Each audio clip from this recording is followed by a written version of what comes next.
यहाँ पर उपस्थित सभी को मेरा सादर जय जिनेन्द्र।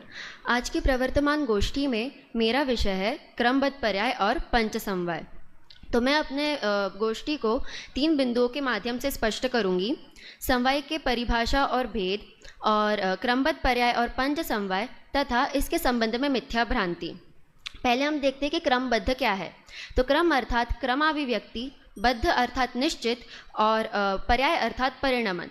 तो वस्तु का क्रम पूर्वक स्वाधीन परिणमन ही क्रमबद्ध पर्याय कहलाता है। इसकी विस्तृत चर्चा पूर्व वक्ताओं द्वारा हो चुकी है, तो हम डायरेक्ट अपने पहले बिंदु की ओर बढ़ते हैं, समवाय की परिभाषा और भेद। तो समवाय का शाब्दिक अर्थ है समूह अथवा संबंध, और समवाय शब्द सम उपसर्ग प्लस अव उपसर्ग के साथ ई धातु में अच प्रत्यय करने पर बनता है। सम अर्थात एक साथ, अव अर्थात निश्चित, और ई धातु का प्रयोग होता है जाने अर्थ में। तो इसका पूरा अर्थ होगा कि जिनके एक साथ मिल जाने पर निश्चित कार्य का हो जाना ही समवाय कहलाता है। अब ये समवाय 5 होते हैं: स्वभाव, पुरुषार्थ, काल अवधि, होनहार और निमित्त।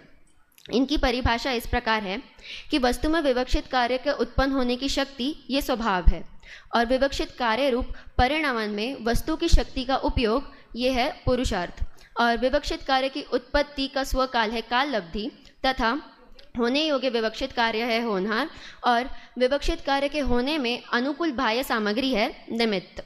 तो जो भी कार्य होता है वो इन पंच समवायों पूर्वक ही होता है।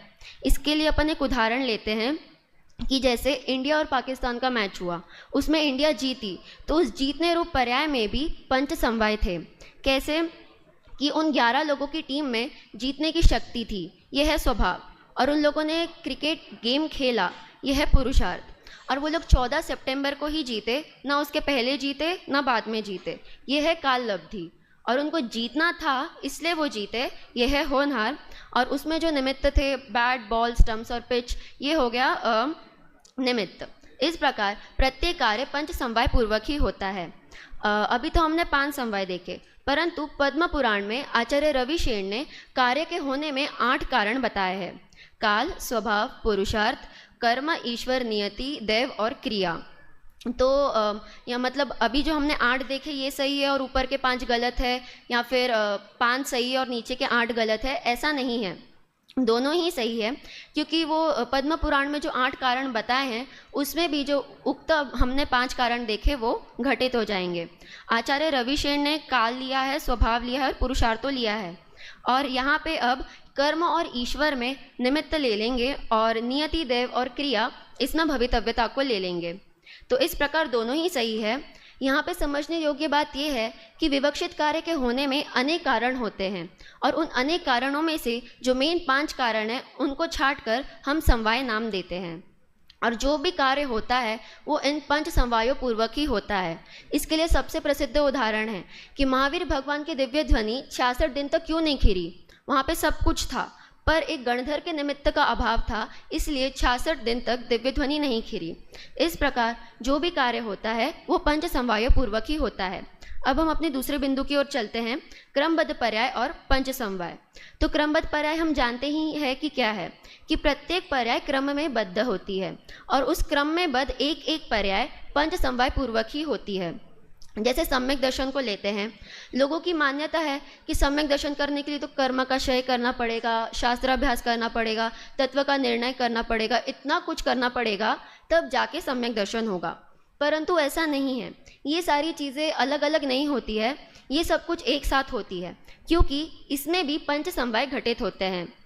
कैसे होंगे कि सम्यक दर्शन जीव में प्रकट होगा, यह है स्वभाव, और वो तत्व निर्णय और तत्वाभ्यास पूर्वक होगा, यह है पुरुषार्थ, और ये अर्धपुद्गल परावर्तन का काल शेष रह जाने पर होगा, यह है काल अवधि, तथा होना होगा तो होगा, यह है होनहार, और इसमें निमित्त रहेंगे कर्म के उपशम, क्षय, क्षयोपशम अथवा सद देवशास्त्र गुरु का समागम।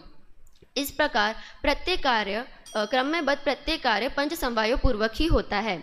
और कार्तिकीय अनुप्रेक्षा में जो गाथाएं आई हैं जिनमें क्रमबद्ध पर्याय का स्वरूप बताया है, उसमें सहज ही 5 समवाय घटित हो जाते हैं।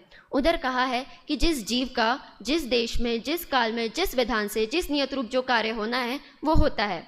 तो इधर कैसे घटित होगा कि जिस जीव का अर्थात स्वभाव, जिस देश में और जिस काल में अर्थात काल लब्धि और जिस विधान से मतलब निमित्त और पुरुषार्थ और जिस नियत से यानी भवितव्यता से जो कार्य होना है वो होता है। इस प्रकार क्रमबद्ध पर्याय और पंच समवाय एक दूसरे के पूरक होते हैं। अब हमारा अगला बिंदु है कि इसके संबंध में मिथ्या भ्रांति।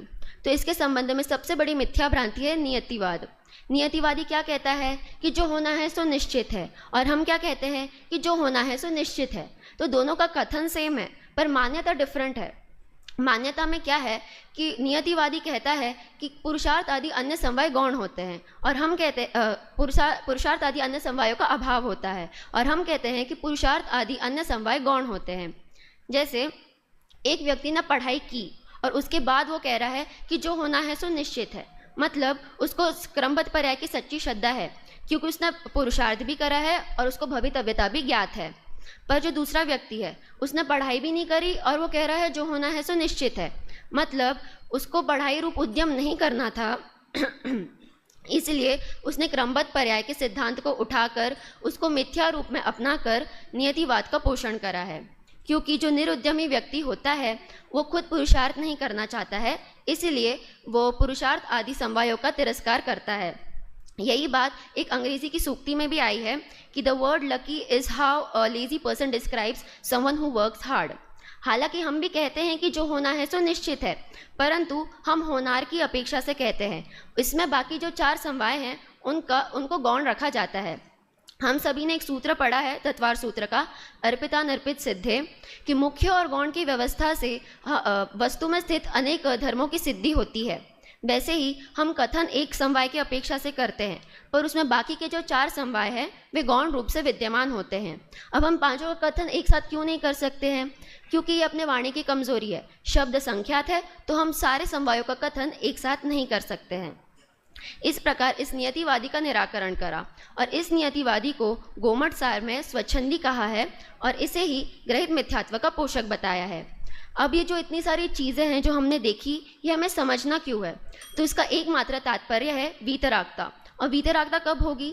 जब अपनी दृष्टि अपनी आत्मा पे जाएगी। और दृष्टि अपनी आत्मा पे कब जाएगी? जब हमारे ऊपर से पर के कर्तृत्व का भार नष्ट होगा। और पर के कर्तृत्व का भार कब जाएगा? जब हम क्रमबद्ध पर्याय और पंच समवाय के सच्चे सिद्धांत को समझेंगे। तो इस प्रकार हम भी इनके सच्चे स्वरूप को समझे और वीतरागता को प्राप्त कर निश्चित मुक्ति पद को प्राप्त करें। इसी मंगल भावना से मैं अपनी बात को यहीं विराम देती हूँ।